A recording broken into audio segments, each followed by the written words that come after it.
para você que acompanha o programa Mulheres de Deus em Ação. Vamos falar agora um pouco mais sobre a importância de aproveitar bem a aposentadoria, mas com todos os cuidados para que os passeios sejam seguros e você não caia em nenhum tipo de golpe. O nosso convidado é o advogado Frederico Glitz, especialista em direito contratual e internacional. Tudo bem com o senhor? Olá, Elisa, tudo bem? Tudo bem.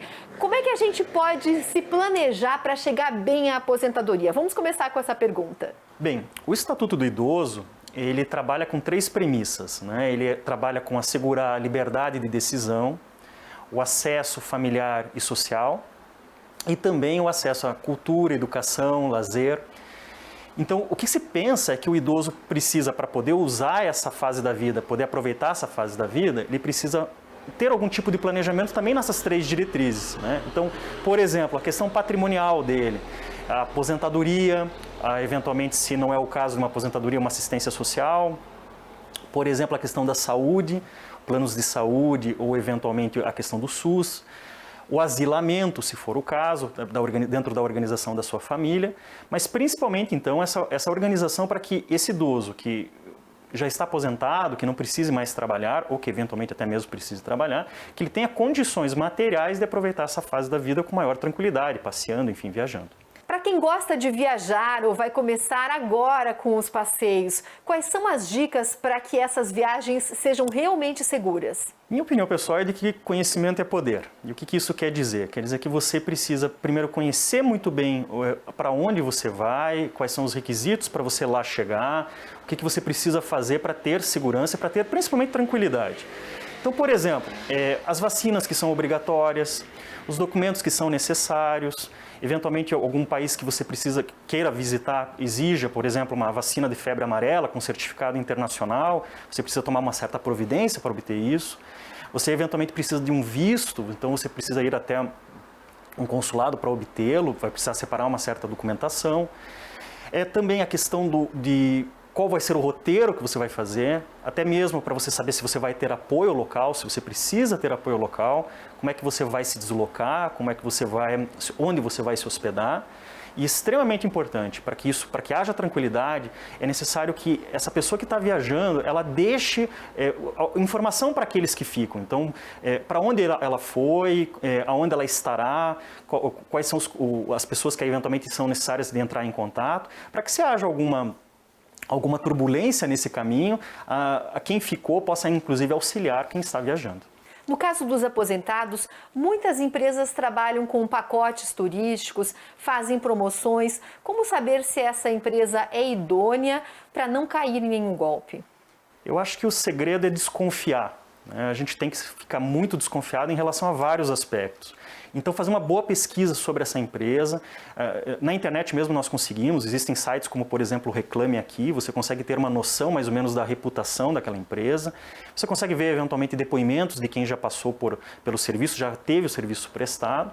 Mas também, se você consegue fazer uma pesquisa um pouco mais ampla, checar, por exemplo, se existem reclamações, por exemplo, sites de proteção de defesa do consumidor, existem listas nesses sites, mas também desconfiar, por exemplo, não só do prestador de serviço, mas também desconfiar das condições que são oferecidas. Se as condições estão muito facilitadas, os preços muito baixos, aquela viagem que era impossível, de repente está muito facilitada, isso tudo pode indicar que exista aí um problema, ou pode indicar que exista um golpe em ação. Também é necessário que a pessoa que tiver, então o idoso que estiver, por exemplo, entrando em contato, evite passar informações muito pessoais, né? Então, por exemplo, já logo no primeiro contato, já passar documentos pessoais, já passar dados pessoais, logo na cotação, porque isso também é uma forma de fraude, você captura esses dados para depois aplicar golpes. E principalmente em relação a aplicativos, né? Toma muito cuidado com links que recebe, com promessas de WhatsApp. É bom você entrar em contato de fato com, por exemplo, um hotel, né? Hoje existe um golpe muito conhecido no Instagram, por exemplo, e capturam a imagem e criam perfis falsos. E aí a pessoa é bombardeada com informação, por exemplo, de promoções, de sorteios, etc. Então, se ficou interessado, tenta um outro canal, além daquele em que está sendo divulgada a informação, a promoção, para que você possa ter um pouco mais de segurança e tranquilidade em relação a essa contratação que você vai fazer. Doutor Frederico, e se infelizmente houver um dano, o aposentado cair num golpe, como é que ele deve proceder? Existem vários aspectos, né? Em primeiro lugar, se for um golpe, por exemplo, eletrônico, você pode já buscar apoio na delegacia de estelionato, principalmente no crime, por exemplo, em relação aos crimes na internet, pode ser o caminho, se for o caso.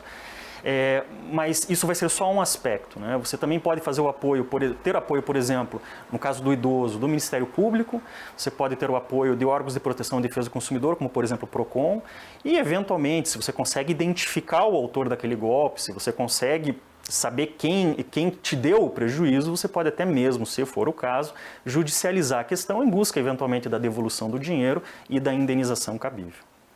É justamente nesse ponto que muitas pessoas se ancoram, tentando o ressarcimento daqueles valores investidos e que perderam no golpe.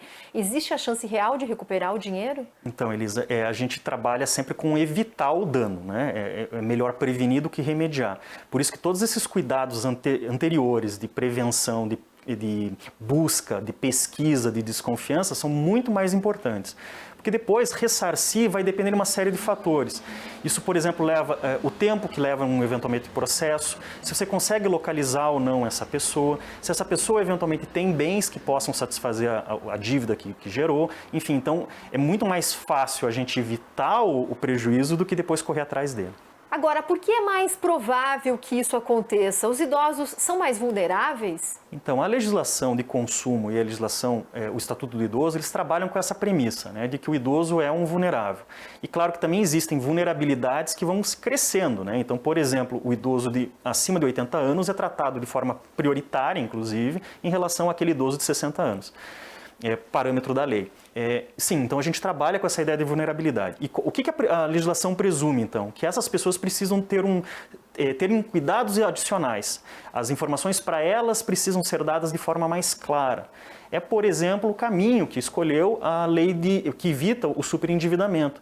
Então, trabalhar efetivamente com a proteção dessa parcela da população de uma forma distinta, com mais informação, com uma informação mais precisa, para que ela não caia, por exemplo, não seja seduzida, por exemplo, por promessas, nesse caso, que possam encaminhar ela a um superendividamento. O que a lei prevê como benefícios para que na terceira idade a pessoa tenha estímulos para sair de casa? Além, obviamente, de garantir acessos, ela também trabalha com algumas premissas muito básicas. Então, por exemplo, a prioridade no recebimento da restituição do imposto de renda. Ela trabalha, por exemplo, com a gratuidade para o transporte coletivo quando estiver acima de 65 anos. Até mesmo o transporte interestadual tem garantia de 2 vagas gratuitas dentro dos respectivos ônibus, dentro de uma certa faixa de renda. Então, existem uma série de benefícios para que essa pessoa se interesse ou que tenha acesso tanto ao lazer quanto à cultura. No caso especificamente da cultura, o meio ingresso, né, os 50% de desconto, e também canais e programas de educação, por exemplo, destinadas especificamente para esse grupo da terceira idade. Isso faz com que os idosos continuem tendo uma vida social? Essa é a ideia, né? O Estatuto do Idoso trabalha justamente com essa ampliação do acesso, que a pessoa não se isole, né? Que ela não fique lá escondida em um determinado lugar, até porque isso para a saúde dela vai ser muito negativo. Então a ideia de garantir acesso à saúde, obviamente, mas também à educação, à cultura. A lei fala, por exemplo, de programas que envolvam, inclusive, cursos específicos de inclusão para pessoas da terceira idade, como, por exemplo, cursos de inclusão tecnológica, tão importantes para essa fase da viagem, para essas pesquisas prévias do interesse em viajar, do interesse em passear. Mas também, por exemplo, trabalha com o raciocínio de se fazer uma preparação para o envelhecimento, né? Então, a própria lei fala de inclusão nos diferentes níveis de educação, de matéria ou de disciplinas que preparem para o envelhecimento, que preparem para o respeito ao idoso. Enfim, é toda uma lógica de uma cultura de se incluir aquela pessoa que trabalhou tanto, né? já contribuiu tanto para a sociedade, que agora está num momento também que deve ser mais do que valorizada, ela deve aproveitar esse momento de descanso. E na hora de um passeio, quando há todo um planejamento, é importante que o idoso adquira um pacote que inclua seguro?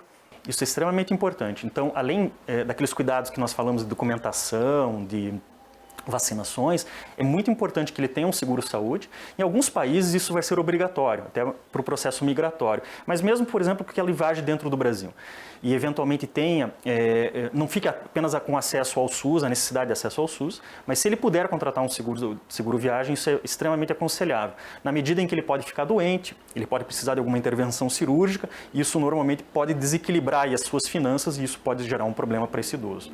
Além disso, é bem importante que ele tenha pontos de apoio, que ele pesquise, por exemplo, aonde ele vai se hospedar, se aquela área é segura, por exemplo.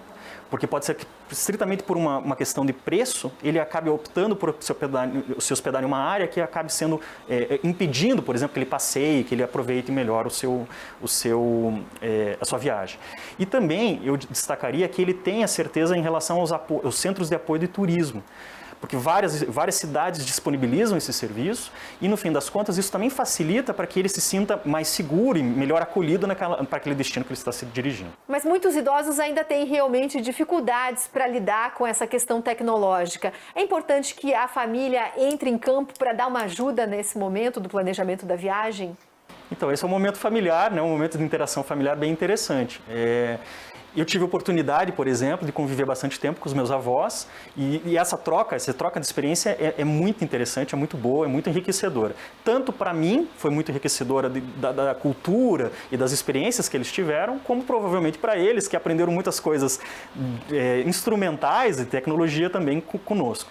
Então, me parece que é uma boa oportunidade desse convívio e, claro, facilita, né? Até porque a geração que está mais acostumada à utilização dos aplicativos, a baixar os mecanismos de segurança, consegue ter esse olhar mais desconfiado que, eventualmente, aquela pessoa que não está acostumada, que imagina que na internet tudo é verdade, né? E, no fim das contas, acaba sendo prejudicado. Você aconselha, então, que a dica das viajantes do blog Vovós Sem Fronteiras de aproveitar bem a terceira idade seja realmente seguida? Ah, sim, com certeza, com planejamento, com cuidado, com segurança, mas, acima de tudo, aproveitando. Muito obrigada pela sua participação aqui. Eu que agradeço, Elisa. Hoje.